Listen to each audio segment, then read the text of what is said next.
Hello and welcome to Observability Monitoring and Analytics, the new necessary. I'm your host, Mike Vizard, and we have 5 awesome speakers today talking about what's become a hot button issue. Our presenters today will go through pretty much everything you need to know, at least from beginning to end. But in the meantime, we're going to encourage you to stick around to the very end because we have 4 Amazon gift cards to give away to folks, but you must be present to win, as they say. All right, folks, let me get into our speakers here. First speaker is Nico Kruger, who's Senior Director of Solutions Engineering for Rollbar, a provider of an error monitoring platform and tool. Nico, welcome. Thank you very much, Mike. Glad to be here. Our next speaker is Josh Hendrick, who is the Senior Solution Engineer for Rookout, which provides a debugging platform. Josh, welcome. Thanks, Mike. Happy to be here. Then we have Bill Shetty, who's the Director for Cloud Solutions at VMware. Bill, welcome. Thanks for having me here, Mike. And then also joining us today is Jonathan Campos, who's Senior Product Marketing Manager for Splunk. Jonathan, welcome. Happy to be here, Mike. All right. And finally, we have Stephen Walters, Solution Architect for X Matters and Everbridge Company, and they specialize in incident management. Stephen, welcome. Hi, Mike. Great to be here. All right. Let's get started with what do we mean or think observability actually means, because we've been monitoring stuff in the land of IT forever. So, Stephen, what's your sense of why is this an issue? What's changing? And what's the difference between observability and plain old monitoring? We've only got so much time in the day, unfortunately, so I can't go into the whole lot. Right. I'm sure my peers here are going to add a lot more to that. But as somebody who loves cars, I love a good car analogy. So I'm going to put it to you this way. If I'm in a car and I'm monitoring, I can see the truck heading towards me in a head-on collision. And I still see the truck heading towards me in a head-on collision. And I still see the truck heading towards me in a head-on collision. And then it hits me. The difference is with observability, I'm not just seeing the truck, I'm seeing everything around it. I'm seeing the conditions. I'm seeing, is it wet? Is it icy? Why is this happening? Am I traveling the wrong way down a one-way street? Maybe I'm traveling in a different country and I haven't realized they've changed the sides of the road. What are my potential escape routes? What are other alternatives? What are the options that he could be doing, that I could be doing? All of this means that it leads to faster decision-making and potential prevention of issues before they become an actual incident. All right. So it sounds like we're just getting more context than we had before. Josh, what kind of context are we looking for or missing, or what do you think people ultimately should think about here when they're looking at this whole equation? What is the benefit of all that context? Yeah. I think looking at it historically, right? I think originally monitoring was fine, and monitoring was focused around around infrastructure, right? You wanted to know if your CPU utilization was spiking, your memory usage was spiking, and as architectures have grown more and more complex, over the years, people found out that we really need more information, right? We really need the ability to ask more interesting questions and find information that we didn't know that we would need ahead of time, right? In the past, we could typically predict the information that we might need to know. Now there's so many different touch points in architectures. They've grown tremendously complex with the adoption of microservices, which I'm sure we'll get into a little bit later. But really now what we need is the ability to look at a specific component of the architecture, how that's performing, find out a specific piece of information, maybe even at the code level, not just at the infrastructure level, understanding what's going on behind the scenes. And there's a lot of vendors out there and open source technologies, which we'll talk a little bit about later, that are catering to those needs, right? Getting a little bit more specific in the observability realm. All right, well, I want to encourage our attendees to participate, so I'm going to give a nod out here to Rick Levin, who says, in a more simple fashion, sounds like monitoring is passive watching. I'm looking at a dial, and we already pre-programmed what we're going to be looking for, and observability is watching and then reacting and changing to what's happening and not being constrained by a very narrow set of predetermined conditions Nico, what do you think of that definition? Work for you? Oh, it does. I mean, we work with a ton of software engineers, and I think for them, it's always been, that's a different team. They look at things from the outside. But we're hearing is it's getting complex. It's getting exceptionally complex, specifically with microservices. Help me solve these things fast and help me automate them, right? So we're definitely seeing a change, I think, in the market and people needing more help to get to the root cause of something. And Stephen, I did like your analogy. I'm a big car person as well, but I think that's an excellent analogy for explaining this, right? People need to know, what's my escape route? How can I be predictive about something? Geez, how can I shut some of that down maybe, or put it on a better path so we can avoid an accident, right? So we're definitely hearing from people, help us. Give me the things that's going to practically make my life, and what we're hearing from engineers, better when it comes to all these complex services. All right. Hey, Bill, we've established now that there's a need and that observability is different from traditional monitoring, but you just came over to VMware and you're in charge of this observability thing. So what's required? What do people need to get, or what should be in the platform, or what do we have today and what do we need tomorrow? That's a great question. I mean, I think what comes to mind, and the obvious is over there, right? Obviously, which is, we need metrics, we need a good amount of data, and I think it's Stephen's analogy, it dictates, it's not just what's in front of you, it's what's all around you, right? Getting metrics, getting information from all the different technologies and systems that are out there. And it's not about necessarily more, right, is necessarily better. It's understanding what is the right type of data that is going to make that impact, right? And we talk about the trifecta here, right? We got metrics, logs, and obviously, tracing information, which will help you kind of develop and understand from top to bottom, right? Not just the application, but down to the infrastructure level. So we definitely need to have sort of that conglomerate, consolidated view of the large amount of metrics. But what you want to also do is to have what I call depth, right, in some of that information. And this goes to what the right information is. And that, in some cases, observability, I think we talk about cardinality, right, of information, right? So it's not just about, hey, we'll get these metrics in these three systems, being able to identify it, separate it, segregate it. So those are kind of the, in my view, sort of the generic sort of, requirements. But there's three that I tend to think about in observability from a requirements perspective on the operations front. One is what I call speed to answers, right? I mean, it's reducing what I call mean time to happy hour for the SRE DevOps person, period, right? Like, I mean, we all talk about those metrics, we talk about analyzing them and everything, but speed to answers is important. Reducing the cost, right? We're going to store all that information. That's going to be, so we've got to manage that. And how do we integrate it within the systems that we have today without breaking the processes, right? So those other three sort of non-explicit, I would say, requirements are also, in my mind, right, important. All right, great. Jonathan, before I call on you, I don't know if you can adjust your camera a little bit so we can see more of your face there. Awesome. All right. It's more like a sit up straight kind of question, I guess. That's right. The next thing, though, is, all right, so we have logs, and we've had them forever, and we've had metrics, and we've had those forever, and a lot of IT people are very comfortable with metrics. Now there's this thing called traces, and people are trying to figure out, does a trace replace a log, or is a trace some sort of a new metric? So what is the relationship between logs, metrics, traces, and what should people be looking for, and what do we need? Absolutely. And that is a great question, right? And with latency becoming the new downtime, I cannot stress enough that traces are super important. And what does a trace contain? Well, a trace is really a collection of transactions, or what we like to call spans, that really represent a unique user or given API transaction, right? So let's say, for an example, let's go with Nico. We're going to go back with this car analogy, right? And we're looking at this, heaven forbid, head-on collision, right? We never want to be in that scenario. Oh boy. But let's say, for an example, how much is Nico going to turn the wheel to the right? How much is Nico going to turn that wheel to the left? The act of driving is this trace, and it's the collection of all of these actions. How much he turned to the right, that would create one span.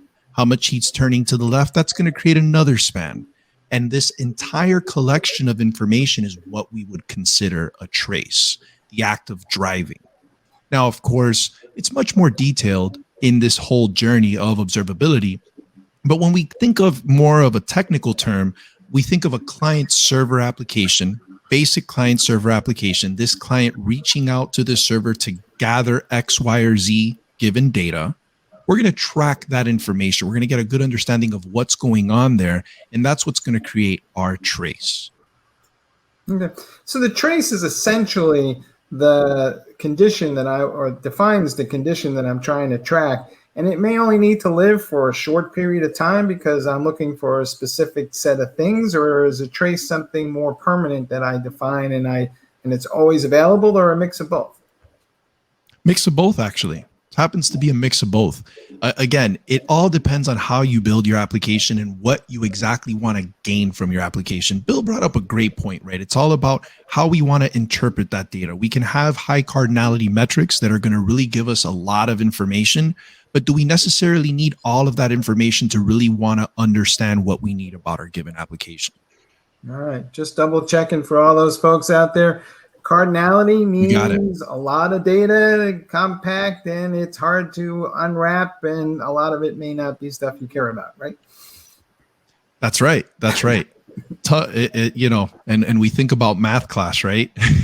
With respect to cardinality, but high cardinality metrics is really what allows us to really get the information that we may need. And we specifically see them a lot with metrics, where we have these high cardinality metrics. And you brought up a good point with respect to what we need for observability, right? And taking a look at that.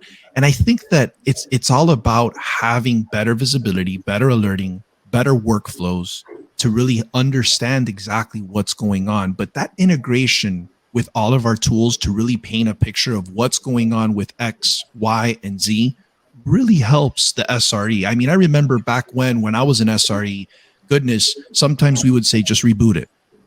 Yeah. And we would reboot it. How many of us have been there? Just reboot it. And when in doubt, we reboot and things are corrected. Things are fixed. But Nico, did you necessarily know what happened? Steve, did you necessarily know what happened when we rebooted? Josh, Bill, we don't necessarily know what happened and what caused that issue to occur and affect that customer experience. Yeah, definitely. I mean, we're seeing the same, especially from engineers. Help me get to the root cause, right? And for a lot of them, it's exactly. Like, I live in code all day. We're taking a perspective. Let's start at the code level, right? Let's be in the code at runtime so that I can help you, much like you used to in debugging days, right? I'm debugging code. I've got all this information around me. Makes my life very easy. Production, specifically with microservices, where everything is starting to communicate with each other, it gets exceptionally hard because an error in one service might actually be coming down the pipe because things are starting to work with each other. So we're definitely seeing that, where people are saying, hey, I want to get to the root problem, but more importantly, what's all the stuff around me, right? Like Steven said, I want to see the icy road next to me. I want to see the tree. I want to see everything, because errors often, most of the time, could be environmental, could be somebody just a wrong config on a container or whatever, but it is complex, right? So to get that full picture, you do need to sort of zoom out and say, okay, let's have a bigger look at this. But again, it needs to be easy, right? People don't have years or hours to resolve a problem. Our customers are expecting instant resolution almost, right? In an automated fashion. This stuff should be up and running always. Well, I want to emphasize mean time to happy hour, right? You like that one, huh, Jonathan? You like that? Yeah, that's a good one. Speed. No, but trademark that for sure. I've used it. Yeah, it's. I mean, it's exactly what you said, Nico. It's not just pinpointing the unknown, right, in the pattern, right, as part of observability, but it's. I think we always miss the speed because that's what drives the business objectives, reduction of SLOs, the cost, right? And we kind of miss that, right? We always talk about more data. It's not. It's what you said, Jonathan. It's about finding the answer in reality. How do we use some of that? Sometimes we don't need everything, but we need the right type of data. But then we need to analyze and we need to do it quickly and or enable the DevOps and SRE person to actually get to that answer faster too. Sure, get to happy hour. That actually is another fundamental difference actually between monitoring and observability that we haven't really touched upon. And that is observability is much more fourth dimensional. With monitoring, you're looking at something in that instant, in that moment. Yep. Observability, you are continuously looking at a changing environment and every other impact and cross impact and everything else that's occurring with it. And as Nico says, I mean, this is an extremely complex environment that you are trying to monitor, that you are trying to observe, and you're trying to bring that together and simplify that in such a way that the human brain can comprehend it and actually deal with it and work with it. Especially as, and I see one of the questions coming out, especially as you start talking to stakeholders and as you start talking to your business people, they need that in a simplified language of, okay, so how does this impact my service? What does this mean for my customers? What does this mean, for our shareholders? That there can be very simple questions like that, which are not necessarily so simple to answer straight away. There's a lot of variables and a lot of information, and it is changing rapidly over a period of time. And that is something that has to be considered in when you're adopting observability over monitoring. You're not going back to the event when it originally occurred. You're looking at everything that has happened since that originating event. All right. And I'd love to add. Oh, sorry, Mike. I'd love to add. A lot of the times too, we also find that our SREs that are managing and maintaining these systems may not necessarily clearly understand what's going on with a given distributed service, right? Totally. I've been in a situation where I, as an SRE, had an alert, looked at this code, don't understand this code, heck, don't even understand the platform of how this was built, this distributed service, and the engineer that was responsible for writing it was on vacation. So what do we do? So being able to really interpret that. Being able to really interpret that data. Let's get Josh in here for a second, guys. You got it. Josh, so to what they're talking about, the sign of intelligence, they say, is not knowing all the answers. It's knowing how to frame the question, right? Yes. So if I'm going to build a trace, how should I think about going to do that? Because it is so complex to what everybody's talking about. So how do you advise somebody or guide them to build the right trace for the right circumstance to track whatever it is they're trying to observe? Yeah, it's kind of interesting. There's there's a lot of different approaches that are coming out nowadays, right? There's different vendors, obviously. There's different open source solutions that are coming out that historically have been hard to kind of piece together, right? When you want to track a transaction across different tiers of your architecture, a lot of times you'll have different components that are built by different teams that are using different tools and different software, and understanding what's happening across those different tiers can sometimes be puzzling, right? And developers want tools to be able to solve some of these issues as quickly as possible, right? So we're finding, I think there's definitely been a move towards more standardization, with open source solutions that are coming about, or standardization around vendors, right? You find a specific tracing tool that works, and you push that across different components that are being built, right? So I think it's all about having consistency, doing things the same way, and where it works, right? And then learning from your mistakes where it doesn't work, and then adapting and changing as you go. All right. Hey, Bill, and follow up on that.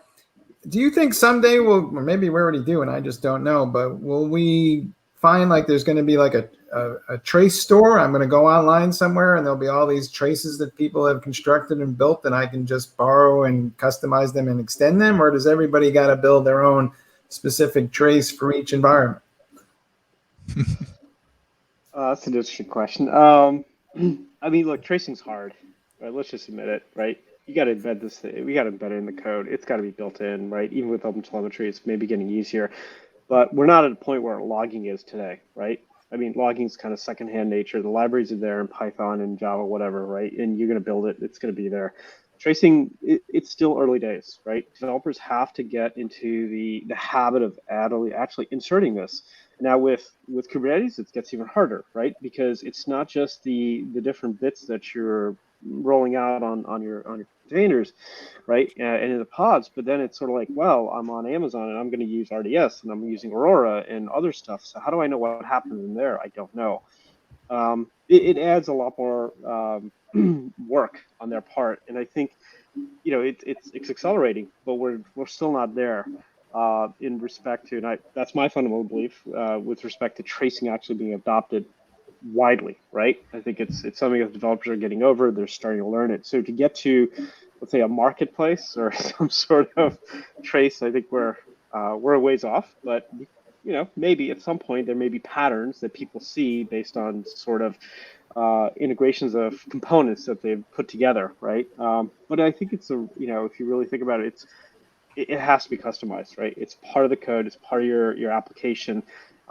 Your pattern is going to be different from anybody else's when it comes to tracing, right? I mean, you think about, Jonathan gave a great example. I mean, another one is, like you take the Lyft example, like, or Uber. You call an Uber, right?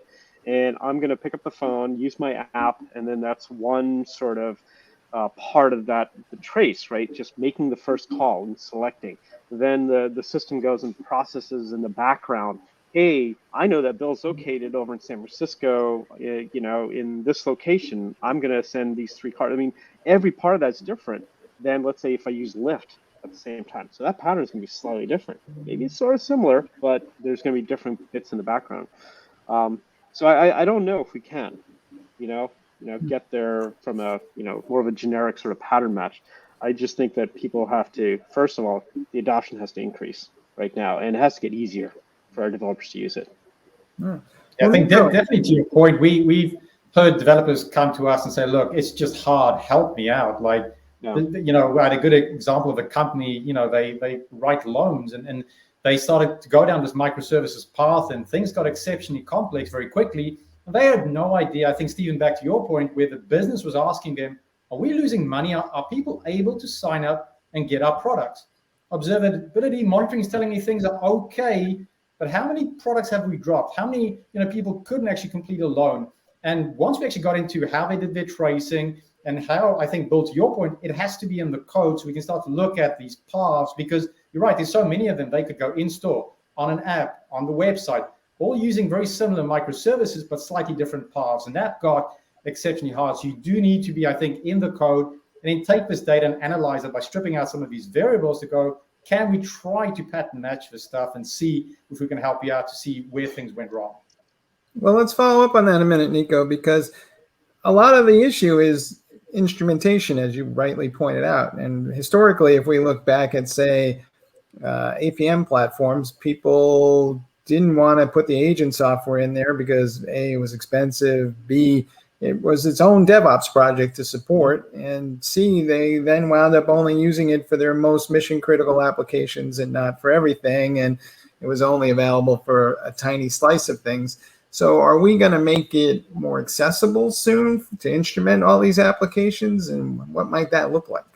Oh, 100%. I think we're already seeing it. If you create a Kubernetes, a brand new services project, people are requiring certain packages to be the default of any new service. We work with some very large companies, products everybody on this call is probably using every day. When they spin up a new service, they have a set of requirements from observability, from a monitoring team, from a developers that have to be in the code. And they do that to try and get around this problem, right? So, hey, whenever you're creating something new, and they actually audit their services, and they do this so they can get insight into them, because there's nothing worse than services running, some SRE going, hey, what's this new service? It's not popping up in anywhere in my dashboards, or all of a sudden this thing's throwing a problem and nobody seems to know about it. So I think we're getting there. We're seeing some, the AWS Lambda, the serverless, the Azure functions becoming very, very popular.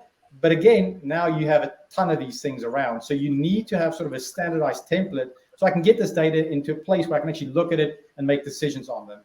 The other thing is, with so many of them, can I automate these decisions? Is there a way I can go, this thing's breaking, switch over to the previous one? How do I automate that? So we're already seeing that. Again, we're not seeing it everywhere. I think we're seeing sort of the lead adopters getting to the automation phase. But certainly I think it'll be a trend going forward. Josh, you want to add to that? Is my life as a developer when it comes to debugging going to get simpler, better, easier? It seems like a lot of people don't really enjoy the whole debugging experience today.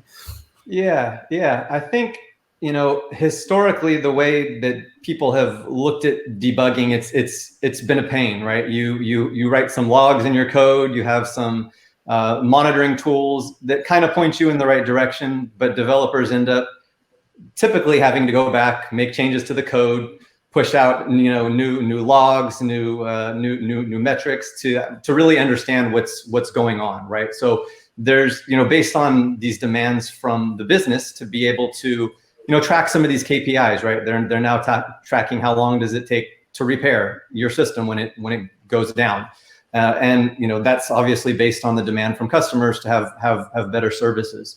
So I think as developers obviously don't want to spend 24/7 on call debugging their code. They want to be able to have tools that allow them to solve some of these issues faster, right? Have more dynamic capabilities for observability and for for metrics and tracing and logs. I think the ecosystem is going to continue to evolve, and we're already seeing that today. Jonathan, how far away are we from this Observability Nirvana? I think you guys have done a little research in this space, but I'm curious, is this something we're going to achieve this year, next year, or are we looking like 5 years down the road? Where are we? That's a great question. Yeah, we did conduct a survey called the State of Observability for 2021, and we definitely got some pretty great results with respect to that. And I definitely have to add that one of the things that did come out here was that we were 2.3 times as likely to experience better visibility into security posture, application performance, and cloud infrastructure with observability. Of course, we're seeing this adoption, but one thing I want to add to the team and to the quorum is, OpenTelemetry is definitely helping quite a bit here, and we're definitely seeing a lot of acceleration. It's going to help really standardize it and quote unquote give us that trace store, if you will, right? We see now that OpenTelemetry offers for auto instrumentation for Java, for an example. So if you have a Java application and you want to auto instrument that application, you can do so. And then you can leverage certain features of OpenTelemetry in this open source solution to really kind of just modify that metadata that's coming into your backend to really see what you want to see. I think that really with distributed models and distributed workloads, it's almost going to become a standard to have observability, honestly, as we become more cloud native. All right, well, let's see. Let's go to one of our questions here because I think it's spot on point. So will developers have to spend more time making systems observable, or by adding logging and tracing and all this stuff, or will there be an observability fairy that comes along and does it all for them? How is that going to play out, Bill?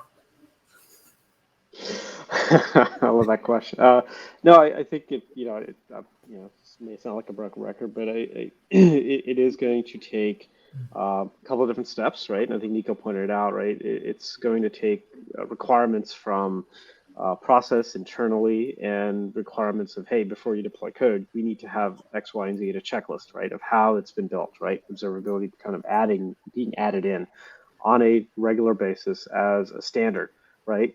Before you go to production, right? And these are requirements that SREs and DevOps are going to have to push forward.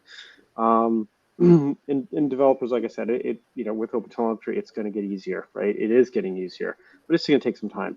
But to the question, yes, you are going to have to instrument your code and potentially deeper and deeper. And as it gets easier, you'll instrument more, right? But it's going to take a little bit of it's going to take a little bit of time and a little bit of pain, but you will get there, I think, over the next couple of years, right? Or maybe by the end of next year.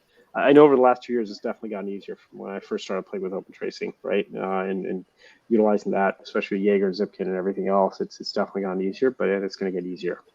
All right, I want to circle back real quick before we lose that thread. I don't know if everybody knows what OpenTelemetry is exactly. So, Jonathan, you want to give us a quick little synopsis of what that project's all about?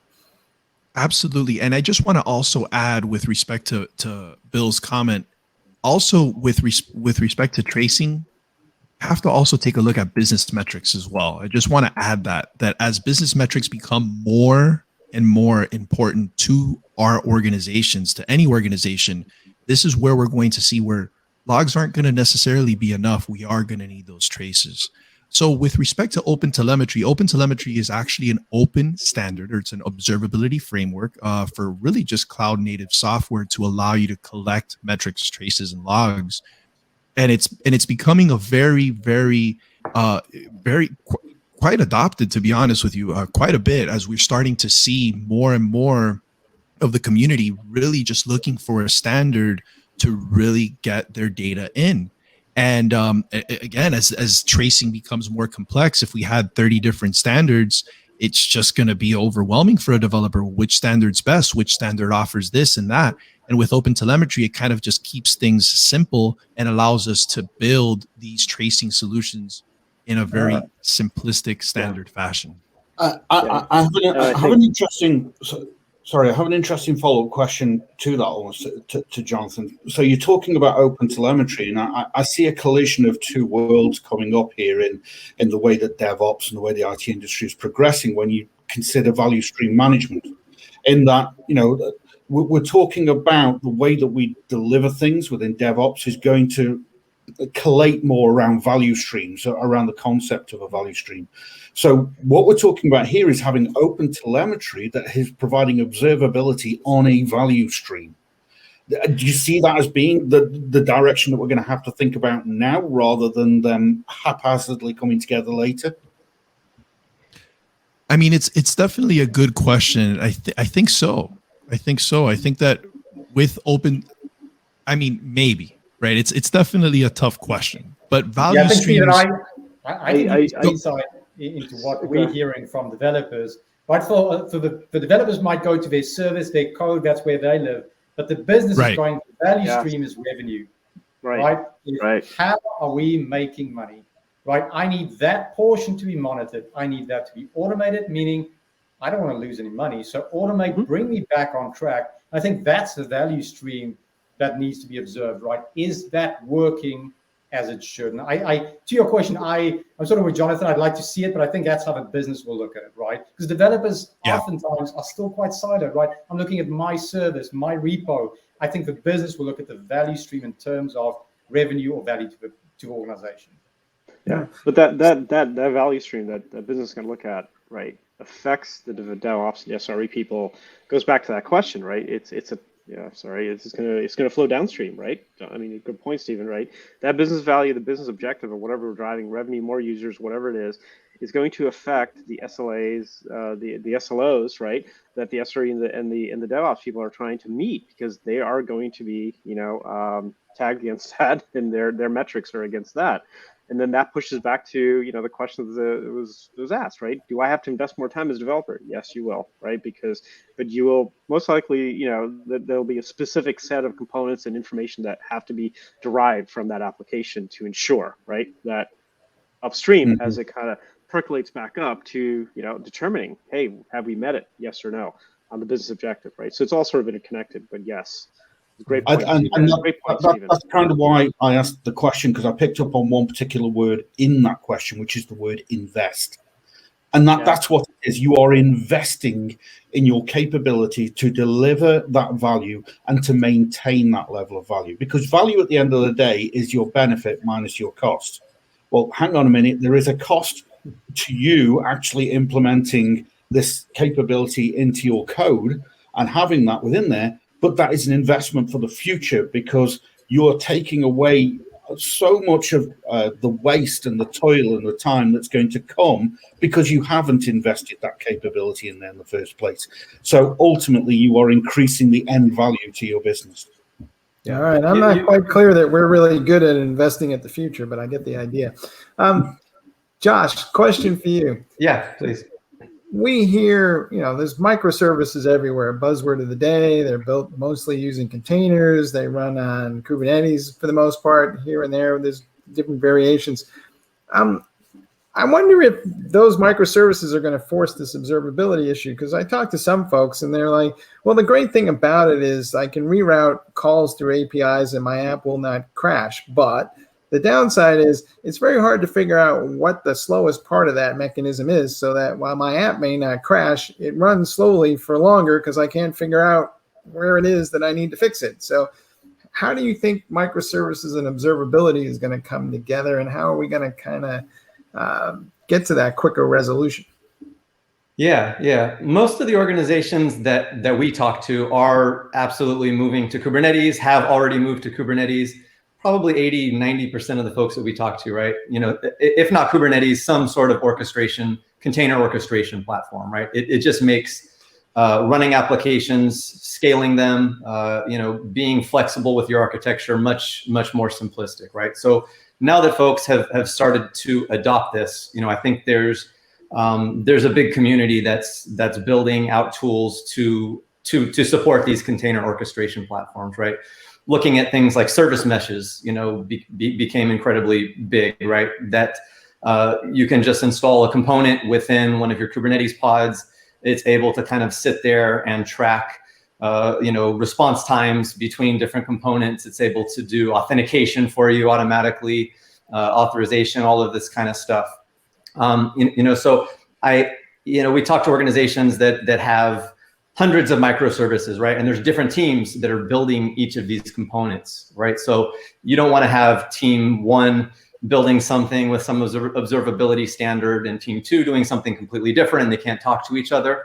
There's definitely tools out there that make a lot of that easier, right? Whether you're starting with open source, like we're talking about here, and doing something like Open Telemetry, it's definitely a good place to start. Once you find you need enterprise support from a vendor around the observability tools that you're building, then maybe it's time to look at, a vendor that can provide support for, the Kubernetes ecosystem. All right. Stephen, do you think people are intimidated by microservices, or they look at all this observability and upkeep issue and then they say, let's just keep going with monolithic? We know that's the evil we know.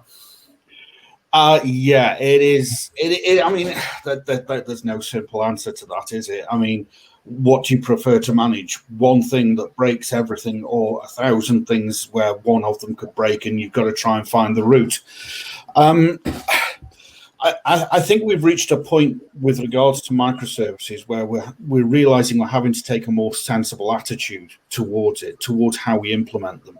We seem to have swung in a completely opposite direction from that monolithic, where we've tried to create the grains of sand on a beach, and then we're trying to find that single grain of sand that is not quite in place. There has to be a more sensible attitude to how we implement our architectures. And with that, we have to also consider then the architecture of our observability. In terms of what we're observing and what we're seeing, we don't want it so big that it's impossible for us to identify the issue, but so small that it's impossible for us to identify the issue. At the end of the day, it's about that root cause and finding that, and that root cause, finding that, is only going to come from the information that we have around us. If we have only one source of information, we're only getting one perspective. If we're getting 1,000 sources of information, we're getting a lot of noise. So there's a balancing act to be had here, really, with regards to it. And that comes down to every organization in terms of how they want to operate, what it is, the system or the service that they're trying to provide. And I'll bring in a key point here about microservices. It's also down to reusability. Because where you are sharing and reusing particular services, where you've got platform level services that you're sharing across multiple other services, you have to give very careful consideration to their criticality. If that shared service goes down, how many other services are you impacting? So there's a balancing act here that really the world of architecture has to take some responsibility for. All right, Bill, do you agree with that? We're going to find our way to some sort of middle ground here, and it's not all one way or the other? I'm still parsing some of Stephen's statements there, and I definitely think, we are going to get to probably some middle ground, right? If I really think through this, right? I mean, it's hard enough, I think, I think we're sort of potentially, in my views, we're over the hump, right, of going from the monolithic to distributed systems. People sort of understand that, especially in Kubernetes, right? It's getting a lot more utilized out there, but the scale on the Kubernetes side is the bigger problem, right? And it goes to your point, Stephen, which is, we're sort of down this path. And if you think of observability, right, and I'll just draw an analogy here really quickly, right? Everybody's been deploying clusters. They're learning how to use a Kubernetes cluster or deploying a massive cluster, and they're always using one tool, right? It goes back to this open source statement, right, called Prometheus, right? Everybody's using Prometheus, right? Like that is the one standard out there. And not to dig Prometheus or anything, but the fact is that when you start scaling that, right, and you're individualistically kind of monitoring each one of these clusters, you've got a problem on your hands, right? You got to figure out how to go solve it, right? And so the problem right now is scale. And will that, how do we manage that scale? How do we effectively grow now? And how can we smoothen that out as that growth occurs? I think is the big question that's out there. And how far do we go? Do we find a middle ground? Probably, right? I think there'll be some combination of, and this goes to, the world is around, let's put everything into a container. Well, not necessarily, right? You can put most of your app bits into there, and then, hey, go use like, a service-based database, right? Whether you roll it or you got it off Amazon or something, make your life simple. So you're going to have to find, yes, sort of those bits of middle ground, and you learn after you break things, and and that scalability is going to affect that. And I think it's going to cause sort of that middle ground to occur. On the observability front, I mean, you follow that thread, right, from Prometheus. We are now at a stage where how do we integrate with Prometheus? So the biggest migration that we've got to make right now, right, in observability here, especially with Kubernetes, is going to be surrounding how do you integrate, how do you work well with Prometheus? Can you make that an endpoint without breaking any of the tools that, an organization may have just stood up an application based on Kubernetes, and they're kind of self-contained, right, in comparison to the rest of the operations teams in the organization.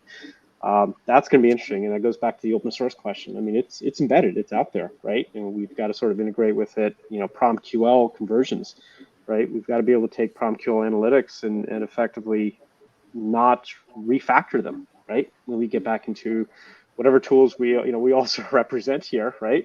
And make sure that they're usable. All right, Nico, there's an old joke about what's the one thing a developer and a system administrator can agree on? The answer, of course, is that it's the network guy's fault. There you go. That seems right. I can with that. That seems accurate. But what we then do is we put all these people in a quote unquote war room, and we don't let anybody out till it gets solved. And basically everybody stands around and looks at their tools and says, well, it can't be me because I'm innocent because my tool says everything's working fine. And yet everybody's tool says everything is working fine, but there's clearly still a problem. What is the future of that IT management experience going to be like? Do we still need this kind of war room kind of function system, or can we get to something that maybe is a little more proactive out of all of this? I mean, certainly a lot of customers we speak to still have that, and I think it'll stick around for a very, very long time. It's the way people are doing things.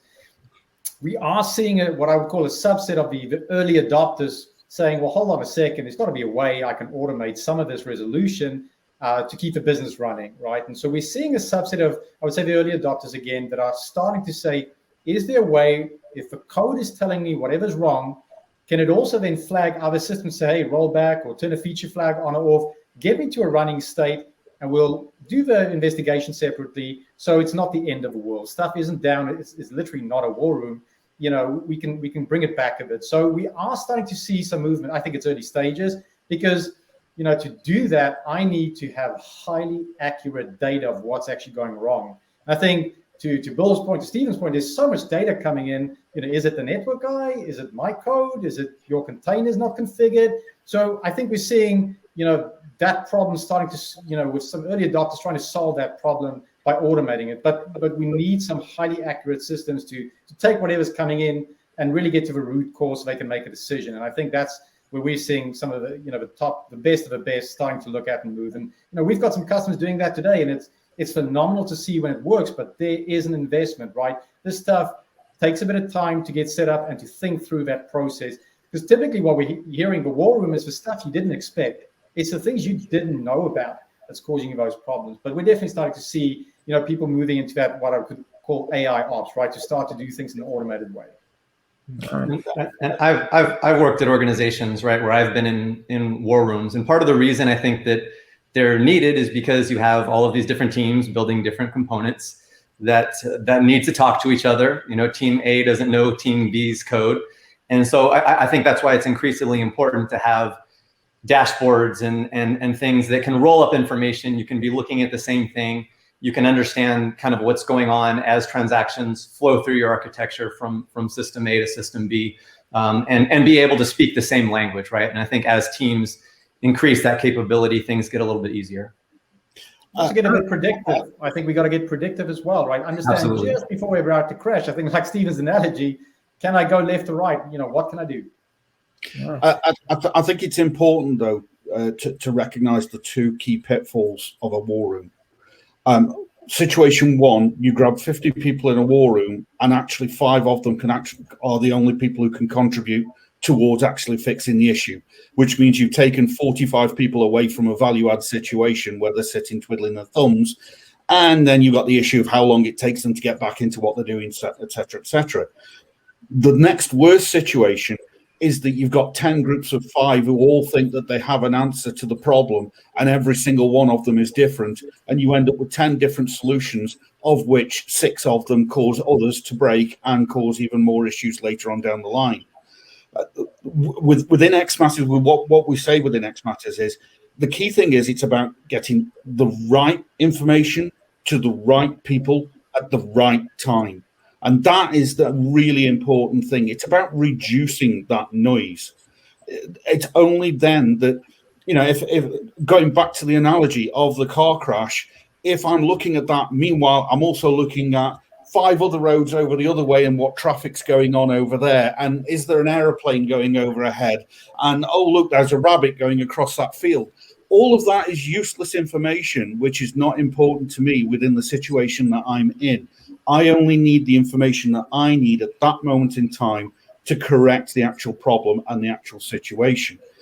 Only if you can do that can you make a war room effective, because then and only then are you getting the right people who can apply the right fix within the timescales that you actually need. All right, so nobody wants to commit to shutting down the war room by 2025. Is that what we're saying? All right, Jonathan, Please. I do want to ask you a question, though. What exactly, we hear about shift left all the time. So what does that mean in terms of, are developers really going to manage all this stuff, or are they always still going to need the IT operations team at their elbow to kind of manage some of this stuff? Because frankly, every minute that they're doing this is a minute they're not writing business logic, right? I feel like it's going to be mixed. I think that developers definitely are absolutely going to be needed to troubleshoot their code, but IT ops absolutely needs to be there to be as proactive as possible. I think it's a mix, honestly. I think that we're actually going to see an evolution where we're going to see observability become a career focus, and we're going to see that we're going to have observability specialists that can help developers really trace metrics, trace information. I think that may be an actual future career possibility for many developers and many engineers. I think, Jonathan, it's almost like a shift left testing movement. If I'm a developer, I would have been a tester if I wanted to be a tester. I would have been an IT if I wanted to be. I'm a developer. I want to write code. So I think you're right. Then nobody, what we're seeing is specifically on the shift left testing, and even on, what you've mentioned is developers don't want to do that. They want to write code. They want to work on, that's what they love doing. And they don't like troubleshooting that sort of stuff or figuring out that stuff. They don't want to write tests necessarily. So I do agree with you. Yeah. So I think Go ahead. Yeah, no, the whole shift left thing, I think it might have gone a little too far, but I think there's that middle ground, right? And it's not just developers, right? It comes back to the DevOps people. It's something that I coined about 1.5 years ago, and you might, go through. And I think Hardest uses is continuous verification, right? It's not just that the developers have to understand and put the test bits in, right? But as you're deploying into production, you better make sure that, hey, you haven't blown out your costs. You make sure that security hasn't screwed up on AWS or something to that effect, right? Other bits have to be managed, right, at the same time, in addition, not just to code. So it's okay. Let's go to this analogy. It takes a village to instrument this whole thing, right? I mean, in reality, right? So it's not just a full shift left. It's continuous. It's going to be throughout the entire process, right? And it's you may be shoving it back there, but in reality, you're going to bring a lot more back into the operations fronts. And I think they're looking at newer things now than they did before, right? Sorry, go ahead, Steven. I think we also asked the IT operations guys about this, and they would say, well, you want me to learn how to code, but if I knew how to code, I wouldn't be an IT ops, I'd be a developer, right? So it's kind of this infinite loop conversation that goes both ways. Maybe we just need everybody to kind of lean a little bit left, right, instead of shifting. Well, Agreed. I'd actually like to, because I've recently given a talk about DevSecOps around this area, and in particular about the impacts of security. And it's not just about shift left; it is about shift right thinking as well.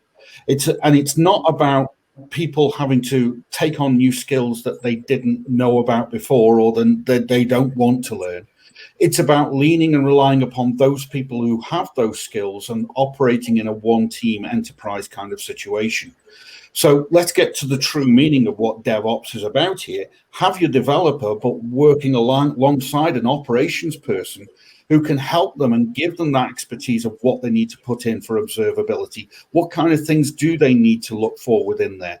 And likewise, on the other side, when there are observability issues coming up and your operations person has to find some kind of fix to that, he's got a dev person who can be there.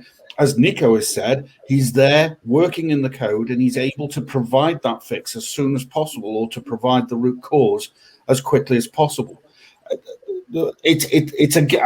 I'm in danger of getting up on my big soapbox here, but I see far too many organizations where there's a DevOps transformation being run from dev that is very big, capital letters DEV, and then you see an SRE transformation going on in operations that's capital OPS.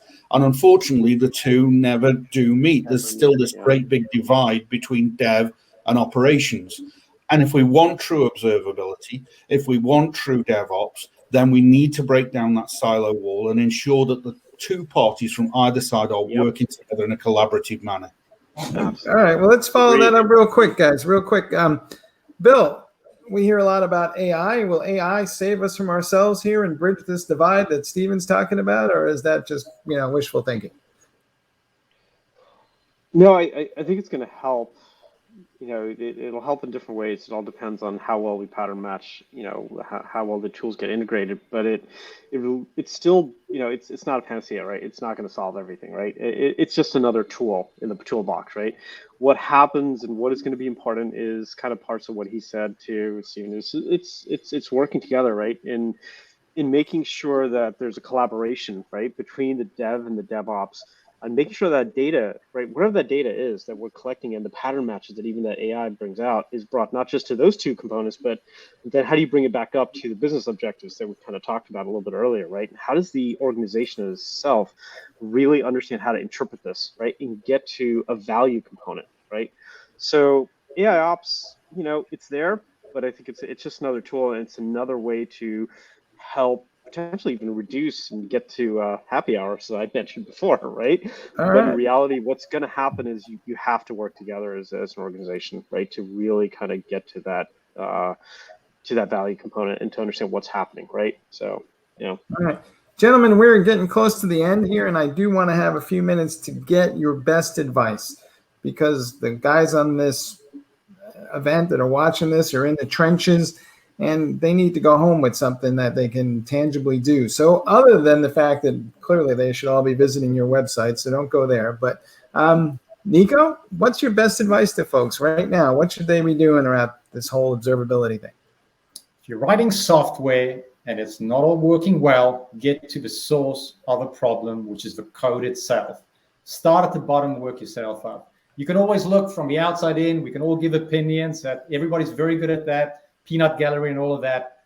But if you want to get to the root of a problem, get something that will look as the code is executing at runtime, and then start to lift that up and get it up to the other systems and cut out noise. There's too much noise and we can't make decisions. So get something that can cut through the noise and get to the root cause. And to do that, get to the source of where the problem is, which is the code itself.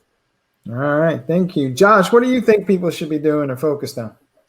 Yeah, I mean, I definitely agree with Nico, right? You want to have tools that allow you to really ask any question that you like to of your code at runtime, even if you haven't thought of it ahead of time, right? So it's kind of a combination of things. You look at AI ops, right? Where you have information, you have things that can build models and make predictive statements or give you better real-time analysis of what might happen based on what happened historically.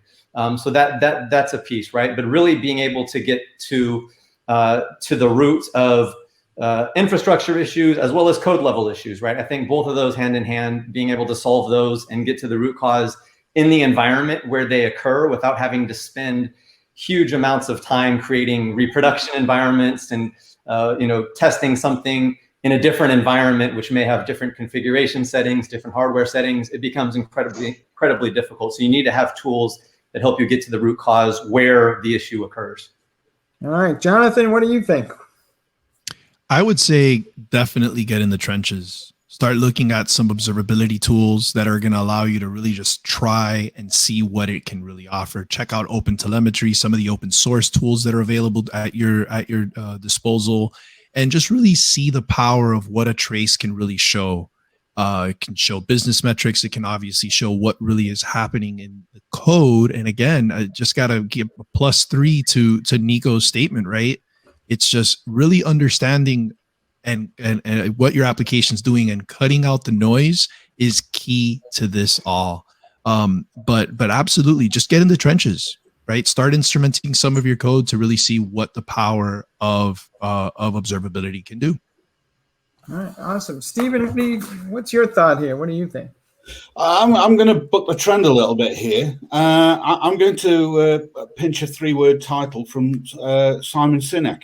Start with why. Why do you need to observe? Why is observability important to you? If you're just implementing observability because it's the latest buzzword, you're not doing it right.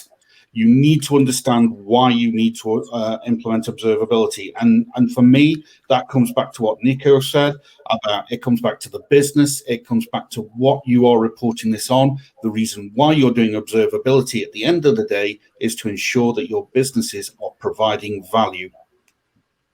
All right, awesome. Bill, what are you thinking here? What should folks be just, the one thing you want to do in the next 3 months that would make a difference?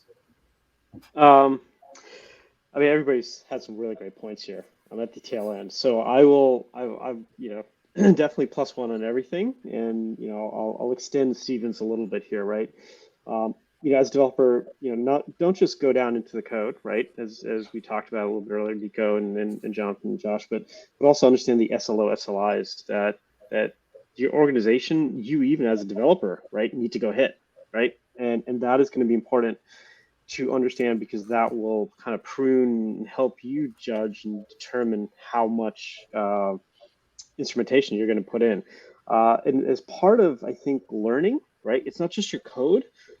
Just to kind of add on to some of Jonathan, I think Nico's points, that understand the services that are being used around it, right? I think what happens is it becomes these big black holes, right? And people are like, oh yeah, I don't know, I don't care, right? That it made a trace and that span went over into that location, and I don't know. Understand those services, right? Because that's going to help you also understand your system a little bit better. But definitely understand your SLOs, SLAs, and your metrics that you're being judged on. All right, great. Hey guys, our winners for the gift cards are Andrew S., Julie H., Siddharth B., Kalana B. Thank you all for being with us today. I want to thank our experts for sharing their knowledge and expertise. As for myself, all I really want out of observability is to be able to walk in the office someday and say, hey, Alexa, what 3 things are going to get me fired today? And then we'll go fix that. All right, guys, thank you all. Take care. Stay safe. Thank you, everyone. Have a good one. Thank you.